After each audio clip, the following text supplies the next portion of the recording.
lecture 21 of our series on numerical methods in civil engineering, we will talk about eigenfunction solutions for the wave equation.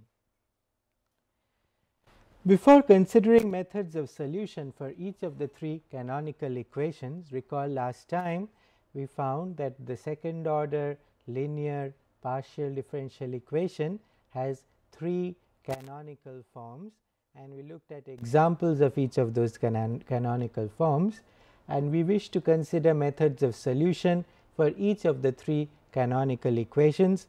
But before we do that, we wish to investigate their physical origins. Consider the hyperbolic canonical form, in particular an example of that hyperbolic canonical form, the wave equation.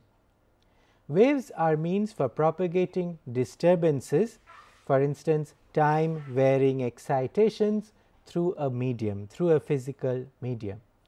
Civil engineering applications of the wave equation involve earthquake waves propagating from the epicenter of an earthquake, wave loading on offshore structures, indeed any phenomena which involves solving the dynamical equations of motion, that is the wave equation. Any phenomena that the equation of motion is basically the wave equation if we consider the transient terms, right.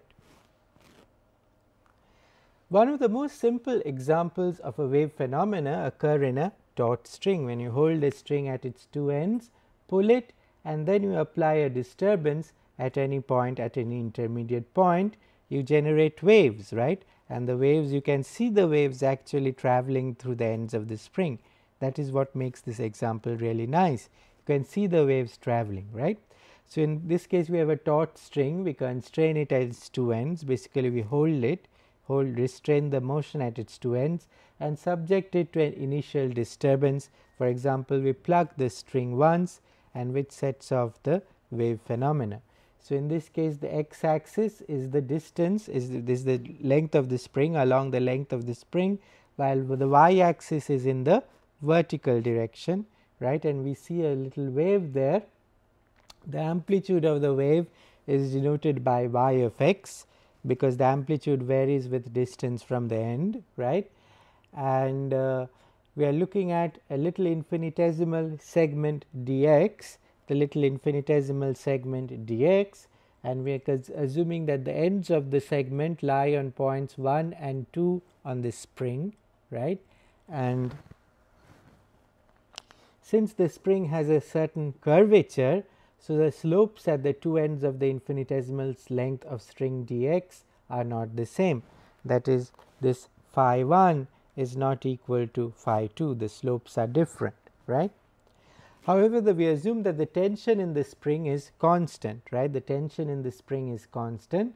Also we assume that everything is homogeneous, the string is of uniform thickness, the material of the string is the same throughout, in particular the density is the same throughout, the density of the string is the same throughout.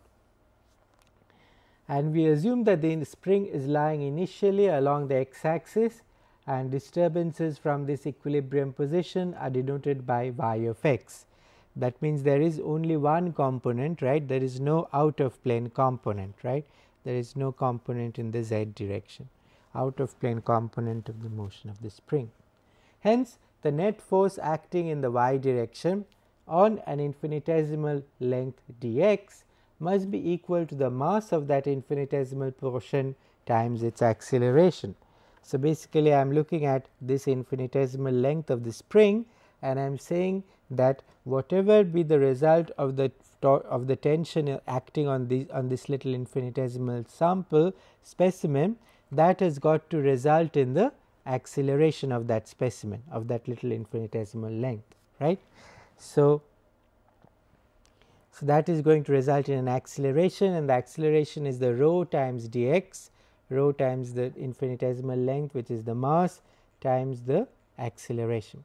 This force must be equal to the resultant component in the y direction of the tension acting at the two ends of the spring, because that is the only force acting, and that is T sin phi 2 minus T sin phi 1. So, basically T is the tension acting in the string, T sin phi 2 is the force in the vertical direction at n 2, T sin phi 1 is the force in the vertical direction n 1. So, that difference in the force is what is resulting in the acceleration, right. So, this is my equation. Then again I note that del y del x is equal to tan phi 1 at 1, right. So, del y del x is the slope. So, del y del x is the slope here, and that is given by tan phi 1 at 1, where distance from the left support along the axis is x, at point 1 it is x, and del y del x is equal to tan phi 2 at 2, where distance from the left support along the axis is x plus dx. Hence, at 1 for instance, we just said since tan phi 1 is equal to del y del x, sin phi 1 is given by that, right, del y del x by root over 1 plus del y del x square, right, basically. So, and then we assume that the slope at either end is small, right. So, the term in the denominator 1 plus del y del x square is approximately equal to 1.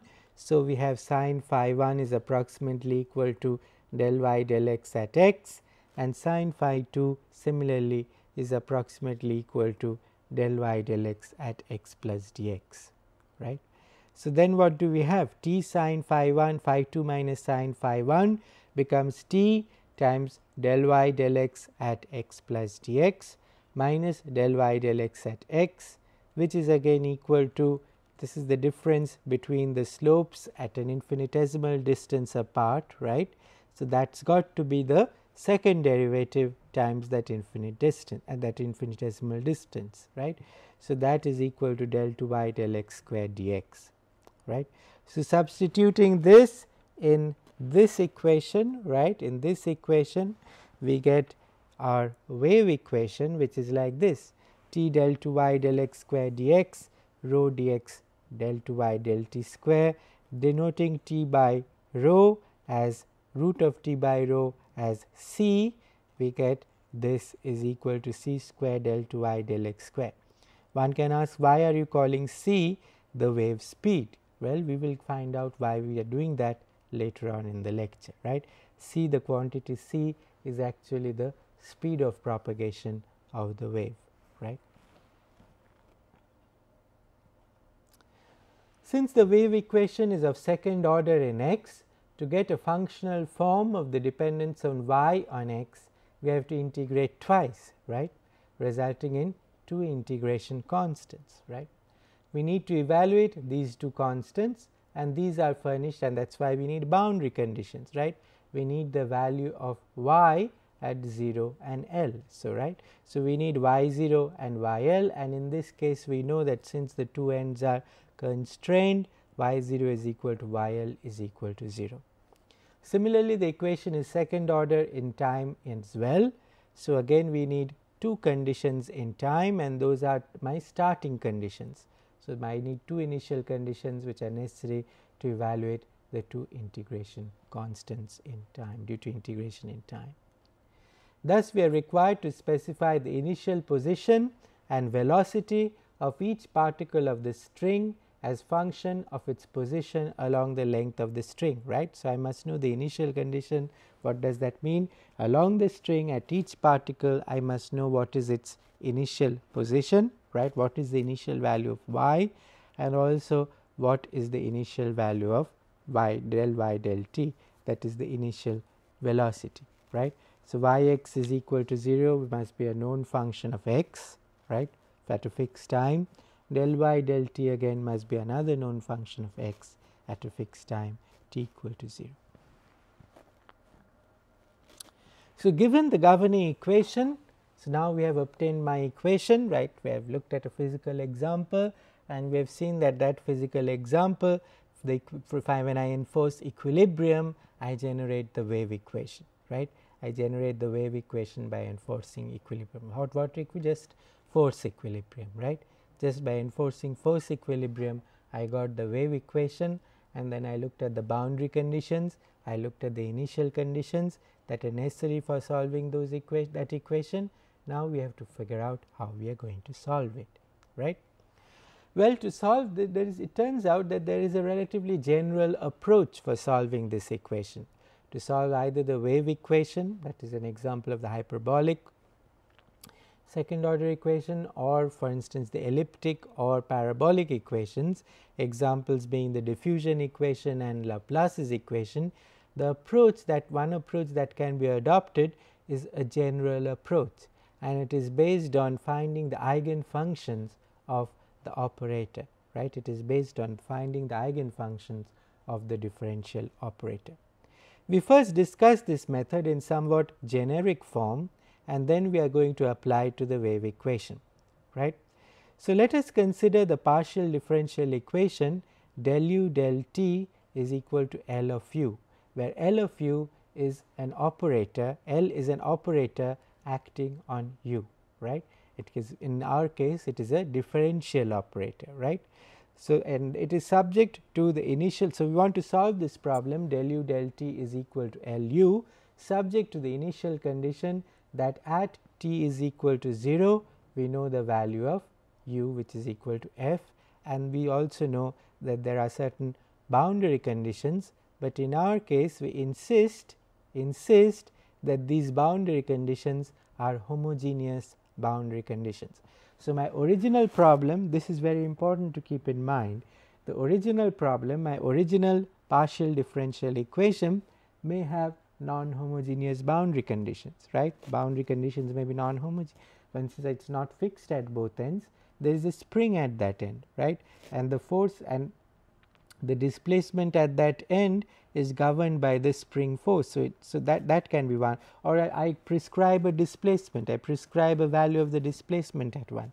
So, the actual differential equation, the actual PDE may have non-homogeneous boundary conditions, but when we are considering the eigenvalue problem, when we assume that the boundary conditions are homogeneous, right, boundary conditions are equal to 0, right, whatever. So, we consider this problem del u del t is equal to L u, where L is a linear operator, since we are concerned with linear partial differential equations, and we are trying to solve this problem del u del t equal to L u subject to the initial condition, which is the same as my original problem, right, and spatial boundary conditions, but the spatial boundary conditions are not the same as in my original problem, they are the homogeneous boundary conditions, right. So, the boundary conditions may be sufficiently general. What are those boundary conditions? Spatial boundary conditions, well, they can be general, either the function u or its spatial derivative or a combination of both may be specified, something what is called the Robin boundary condition, right. Either you specify u itself, right, which is the essential boundary condition, or you can specify the derivative of u, right, the Dirichlet boundary condition or the Neumann boundary condition, or a combination of both. For instance, I have this like this, alpha I u a plus beta I u prime a equal to 0. So, it is a combination of the function value and its derivative, right. This is the boundary condition. This is the most general form of the boundary condition. So, I can require this to be satisfied at n points, right, and what is n? N is the order of the highest spatial derivative resulting from the operation LU, right, LU. So, in our case LU is nothing but, for the wave equation, LU is nothing but del 2 del x square, right, del 2 del x square u, right, and since it is second order I need 2 boundary conditions, right, 2 boundary conditions, n becomes 2. So, n is the order of the highest spatial derivative, that is 2, and I need 2 boundary conditions of this form, right, of this form.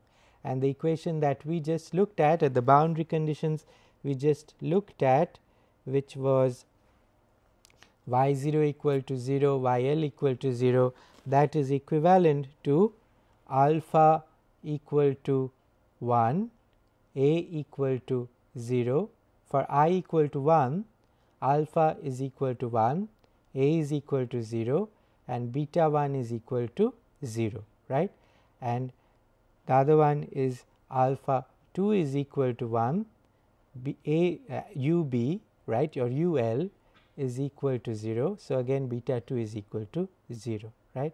So, it collapses to what we had earlier, right. So, but this is the most general form of the boundary condition. L has to be a linear self adjoint operator, right. So, it has to be linear, right, we know that because we are considering linear partial differential equations, right. So, L had better be a linear operator, right, but it is also, it must also be something which is known as self adjoint, right. What does self adjoint mean? Well, we are going to look at that in the next slide. But what does it mean when an operator is linear? Well, it just means that the operator acting on u plus v is equal to the operator acting on u plus the operator acting on v, or the operator acting on alpha times u, where alpha is a scalar, is equal to alpha times the operator acting on the argument u, right. So, that is a linear operator. But what is self adjoint? An operator is self adjoint when it satisfies the following condition. What is that condition? L u v is equal to u L v, where the operation within first brackets denotes the inner product in the function space to which both u and v belong. So, that we are considering this operator to be defined on certain functions u and v which lie in a function space, right, and that function space is a normed space, there is a norm there, and there is also a inner product there, an inner product which is related to the norm, right.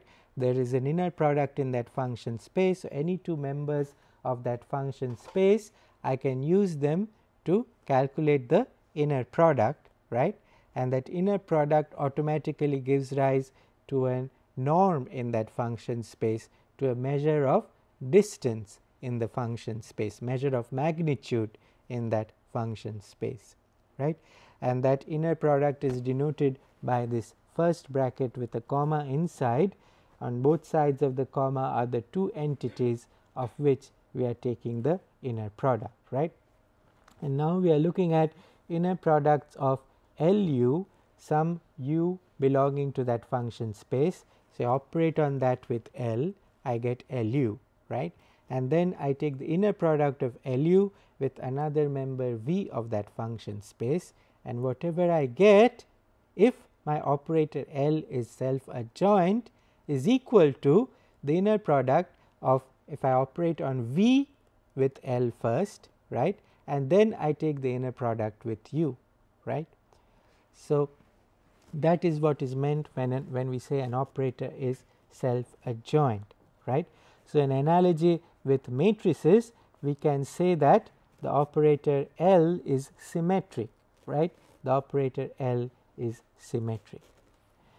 So, let us suppose the eigenfunctions of L are denoted by un, then under the same boundary conditions as the original problem, L must satisfy the eigenvalue problem. Same, there is a little, when I say same, it means it is similar, right, the form is similar, but it has to be homogeneous, it has to be homogeneous. So, under those boundary conditions as the original problem, L must satisfy the eigenvalue problem, which is stated as L operating on un, where un is an eigenfunction, is equal to lambda, where lambda is a scalar, times un. This is how I define the eigenfunctions of L, right.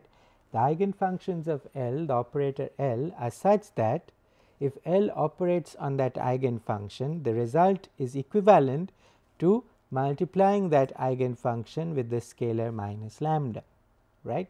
So, that is how we define the eigen, very similar to what the eigenvectors and eigenvalues of a matrix, but now it is applied to an operator, to a differential operator, right. It is a differential operator acting on a function, gives me that original function times a scalar, right. Then that function is an eigenfunction of that differential operator, and that scalar is an eigenvalue or a characteristic value of that differential operator, right. The same idea generalized to function spaces. Since L is self-adjoint, the eigenfunctions which are solutions to the above problem form an orthonormal set UN which is complete. Well, let us go back and take a step back. Recall that for symmetric matrices, the eigenvectors, right, the eigenvectors are guaranteed to be orthonormal, right. They are guaranteed to be orthonormal, and they form a basis for that vector space. Similarly, for a self-adjoint linear operator, the eigenfunctions, they form an orthonormal set, right. So, if I take the inner product of two eigenfunctions, two distinct eigenfunctions, I am going to end up with 0, right.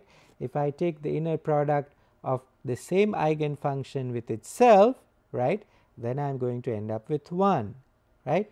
So, they form an orthonormal set, and moreover it is complete. So, remember, in case of matrices we said that the eigenvectors form a basis, right. What does it mean? That any vector belonging to that space can be expressed as a linear combination of those eigenvectors, right. For set of functions, when we say that set of functions is complete, I mean there is a technical definition, I mean for completeness one can look at that, but if you think of it in a descriptive way, right, in a what it means that I can express any function belonging to that space in terms of as a linear combination of my basis functions, of my orthonormal basis functions. A complete set of orthonormal eigenfunctions form a basis for that infinite dimensional function space, right. So, this is very similar to the eigenvectors of a symmetric matrix of dimension n by n, forming a basis for the n dimensional vector space, right. Since the eigenfunctions form a basis, any solution to my equation star star, which is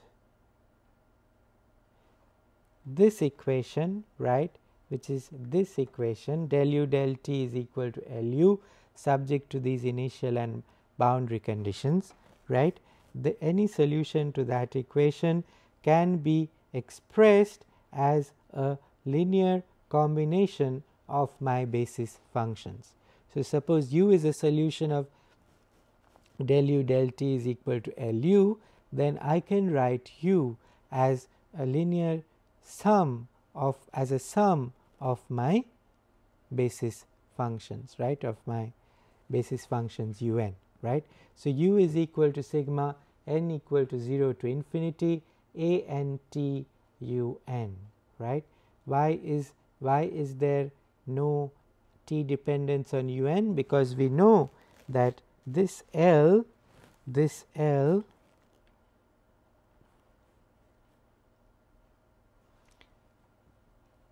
involves only the spatial derivatives, right.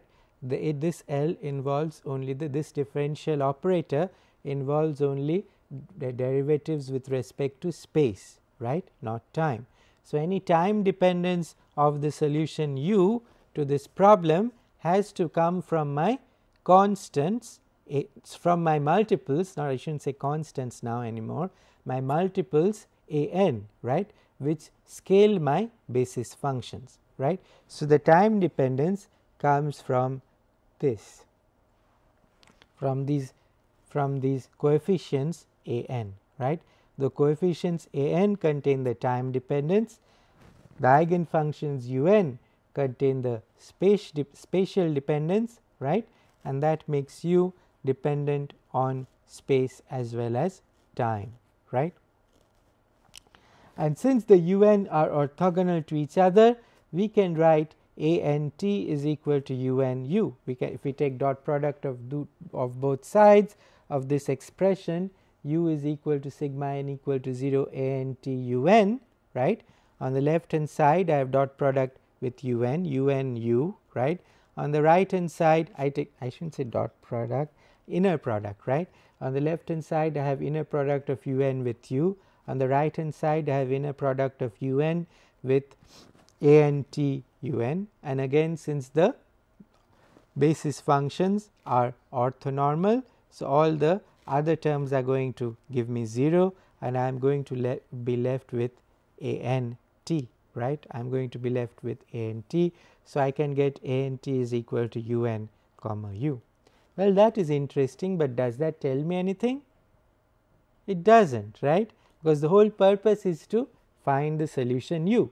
So, if I do not know what is u, right, there is no question of taking the inner product of u n with u, right.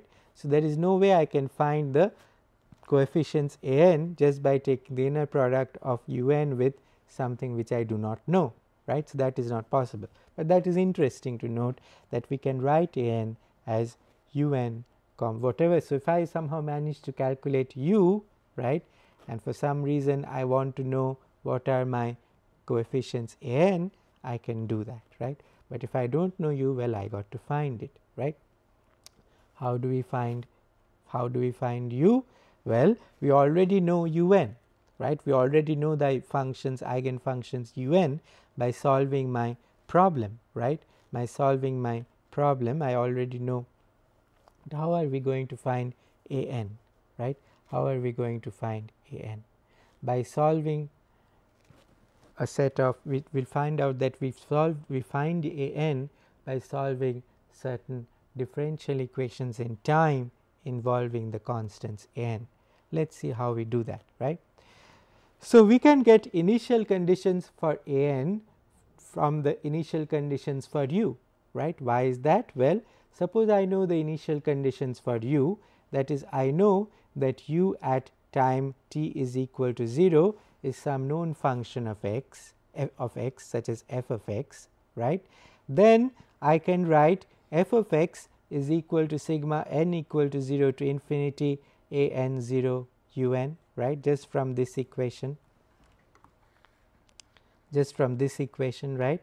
So, if I know u at 0, which is f of x, that is equal to sigma n equal to 0 to infinity a n 0 u n, right, and hence I can get a n 0 is equal to u n f by taking the inner product of u n and f, right. I already know my u n's, right, right, and suppose I know my u n's, I know my f, I can find out the value of a n at 0, right. To find a general solution for a n at any time, we take the inner product of this equation with u n. Which equation? Well, that equation, right, that equation with u n. So, if I do that, if I look at the left hand side, I have inner product of u n with del u del t, right, which is equal to u n inner product of del t times u, right. U is equal to sigma k equal to 0 to infinity a k t u k, right, and then I take the partial derivative with respect to time inside the summation, right. So, I have inner product of u n summation k equal to 0 to infinity del a k t del t u k, right, and this is equal to del a n t del t. Why is that? Because I have inner product of u n u k, only the term involving n is going to survive and I am going to get del a n t del t, right. But u n, inner product of u n and del u del t is nothing but u n comma l u. Why is that? Because del u del t is equal to l u, right, del u del t is equal to Lu, right. That was my original equation. So, un with Lu, inner product of un with Lu, but since the operator is self adjoint, I am now going to use the self adjoint property and say that inner product of un with Lu is the same as the inner product of Lun with u, right, and Lun by definition that un is an eigenfunction of the operator L. So, Lun must be equal to minus lambda n un, right. Lun must be equal to minus lambda n un. So, I have minus lambda n un, and then I again replace u with my summation here, sigma k equal to 0 to infinity akt uk, again using the fact that the eigenfunctions form an orthonormal basis. The only term that is going to survive is going to be that, right. So, so only term that is going to survive is going to be minus lambda n un, right, because that is the only term that is going to survive. So, now I have where we have used the fact that L is self adjoint. So, we have this equation, right, un comma del u del t is equal to minus lambda n an, but just previously we found that un comma del u del t is equal to del a n t del t. So, I have this equation, this first order differential equation del a n del t is equal to minus lambda n a n.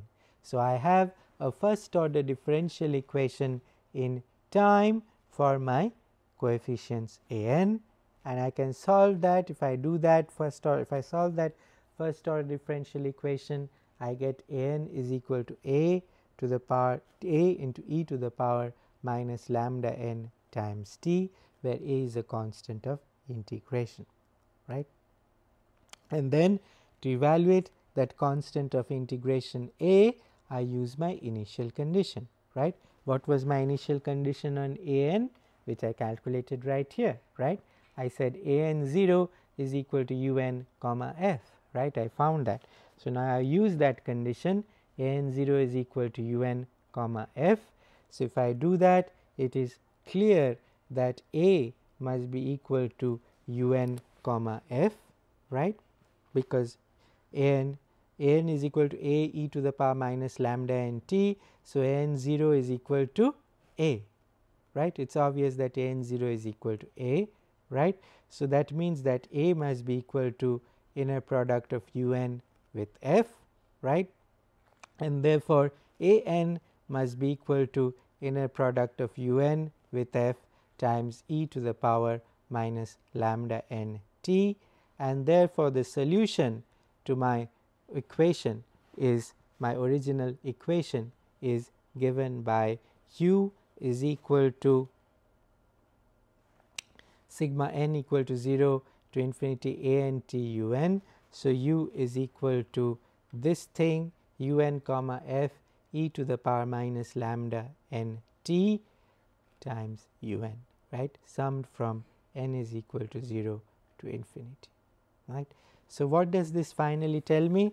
That it tells me that if I can find the eigenfunctions of my operator L, and if I can find the eigenvalues of my operator L, and if I have initial conditions known, initial conditions on the solution known, right, then in that case I can solve the problem entirely in terms of the eigenfunctions, the eigenvalues, and the initial conditions, and the form of that solution is given by u is equal to sigma n equal to 0 to infinity e to the power minus lambda n t un f inner product times un. The essential point to note is that the eigenfunction approach allows us to replace the differential operator L acting on u, that is Lu, by algebraic multiplication by a factor of minus lambda, when lambda is an eigenvalue of L, right.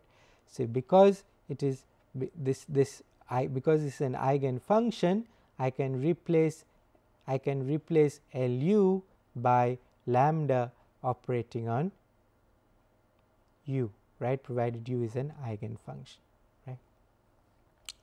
So, we will illustrate the use of the eigenfunction approach by solving. So, this is the general approach we looked at. It will turn out when we look at other types of partial differential equations, either like elliptic or parabolic partial differential equations, you can see that the same approach can be used in that case as well, right. But now that we have looked at the approach in general, we want to apply it directly to the wave equation and see how we can solve that problem using this approach. So, and the wave equation that I am going to solve for the first time is going to be a really simple one. It is basically I am going to solve the wave equation in a ring of unit circumference. So, it is a circular ring and its circumference is of length 1, right, and I have waves propagating on that ring. So, I have the wave equation and I am going to find solutions to that wave equation. So, I am trying to find out what are the patterns, what is the form of u as a function of x and time, right. There are waves which are forming on that ring. So, I want to find out what is the displacement of a point on that ring as a function of its spatial position and time, right. So, this is my domain of interest. I do not know where that has gone. I seem to have deleted that slide, but we have a ring, right, and I have these waves on that ring, right. So, I am sorry the figure is missing, but you have to imagine, right. I have a circular ring and I have waves on that ring, and that circular ring is of circumference equal to 1, and x is the circumferential distance along the ring, right. It is the distance along the circumference of the ring. The boundary conditions we impose is the requirement of periodicity. Why does it have to be periodic? Because if I go around with one circumference, the circumference is 1. So, I start from x is equal to 0, right, go around the ring, I come back, and since the ring has circumference 1, once I come back to that same position, x is equal to 1, right, and since x is equal to 1 and x is equal to 0 are the same identical position, the solution had also be identical, right. So, phi of x at t had better be equal to phi of x plus 1 at t, must be equal to phi of x plus 2 at t, and must be equal to phi of x plus n at t, right. So, that is my requirement on phi. Similarly, I satisfy similar conditions on my derivative, right. Not only must phi be the same, the slope had also be the same. So, when I go around once and come back to the same location, not only must my displacement be the same, the slope of the displacement also got to be the same, right. So, phi prime of x at t, x of t must be equal to phi prime of x plus 1 of t, and so on, and must be equal to phi prime of x plus n at t for all integers n, right. So, these are my periodic boundary conditions, right, on the function phi, we can think of that as the displacement as well as on the derivative of the displacement, right. So, that is my problem, this is equal this, I want to solve this subject to these boundary conditions, right, and some initial conditions, right. So, my eigenvalue problem is therefore, what is my operator L? My operator L is nothing but del 2 del x square, right, partial derivative with respect, second order partial derivative with respect to x, right. So, my eigenvalue problem is del 2 L operating on phi must be equal to minus lambda phi, right. So, first thing to do, if I want to solve a problem using the eigenfunction approach, I have to find the eigenfunctions and eigenvalues of this operator. So, I have to solve this problem first, right. Del 2 I have to solve del 2 phi del x square is equal to minus lambda phi. which is a purely spatial problem, right. It is a purely spatial problem because L includes only the derivatives with respect to space. I solve that problem subject to these boundary conditions, my periodicity boundary conditions, right. How am I going to solve that problem? Well, it is of this form. So, I assume that phi is of the form e to the power omega x, right. Assume phi is equal to of the form e to the power omega x, then that differential equation gets converted into a quadratic in omega, right, a quadratic in omega. I have omega square plus lambda is equal to 0, which gives me omega is equal to plus minus square root of lambda times I being the imaginary number, right. So, hence phi must be a combination, then the solution phi is of the is like e to the power root of lambda I x, right, e to the power plus minus root of lambda I x, right, and root of lambda I x, that I can write using de Moivre's theorem, right. I can write it as cos x plus combination of cos and sine, right. So, phi must be a combination of terms like cos of root of lambda x and sine of root of lambda x, right. And then if we impose the boundary conditions on that, we impose the boundary conditions phi 0 equal to phi 1, phi prime 0 is equal to phi prime 1 on. So, this phi must be like combination of cos of root lambda x and sine of root lambda x. Imposing the boundary conditions, we can find out the value of lambda. It turns out that we get root of lambda equal to 2 n pi must be equal to 2 n pi for n equal to 0, 1, 2, 3 if I have to satisfy my periodicity boundary conditions, right. In that case, lambda must satisfy that requirement, and therefore, we get lambda is equal to 2 n pi whole square, and therefore, the eigenfunctions the n must be of the form, I know they are of the form e to the power omega x, omega I know to be root of 2 n pi whole square, that is 2 n pi. So, E n must be equal to e to the power I 2 n pi x, right. So, now I know my eigenfunction, I know my eigenvalues, right. So, I can move on to the next stage. Since the eigenfunctions are complete, any solution phi x t, right. Now, I am considering the total solution phi x t of my original system.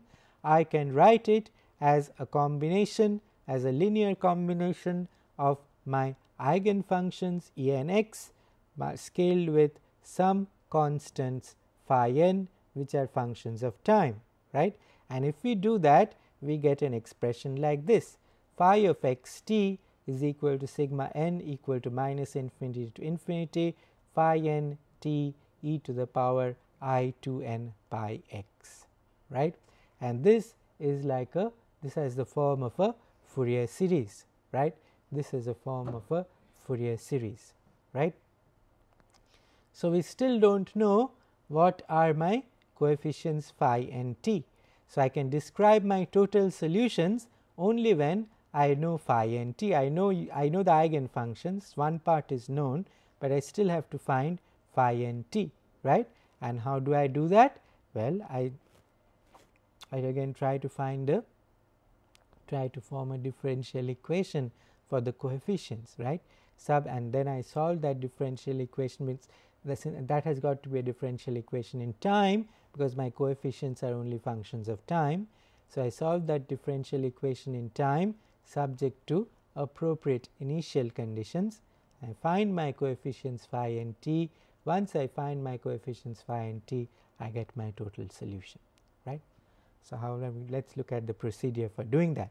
We suppose that the prescribed initial conditions are phi x 0 is equal to phi 0 of x, right. Suppose I know that at time t equal to 0, I know what is the solution phi 0 x, and I also know the velocity at time t is equal to 0. So, I know del phi del x, so that has got to be 0, right. X at 0 is equal to phi dot 0 at x, right.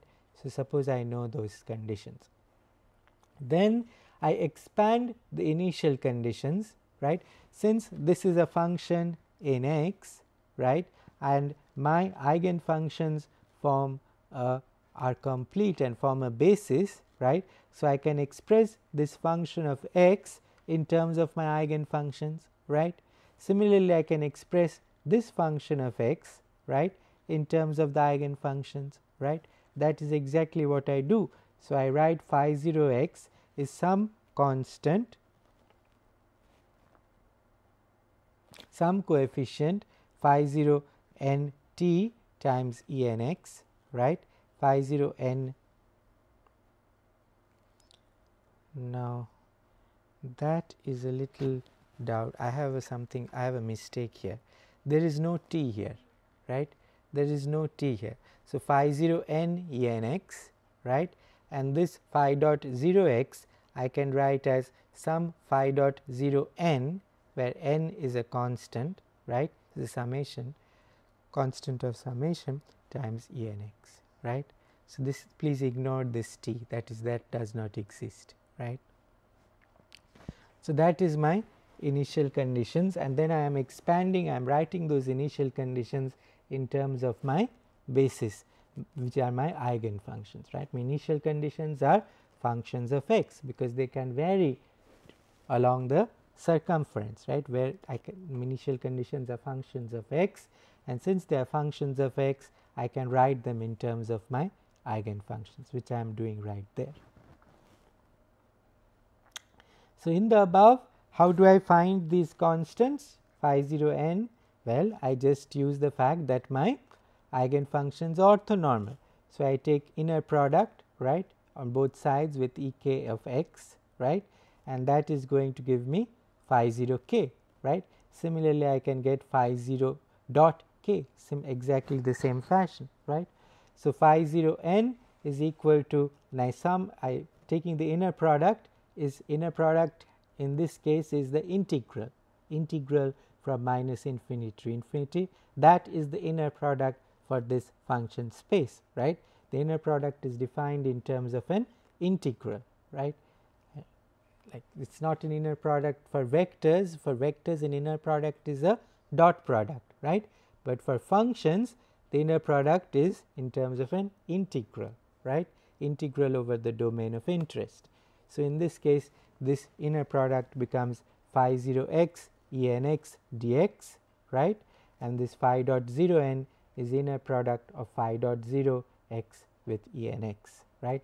By taking those inner product and utilizing the fact that my basis functions are orthonormal, I can find out phi 0 n and phi dot 0 n, right. So, comparing these two equations, this and this, right, it is also clear that phi n t is at t equal to 0 is equal to phi 0 n, and del phi n del t at t is equal to 0 is equal to phi dot 0 n. Why is that?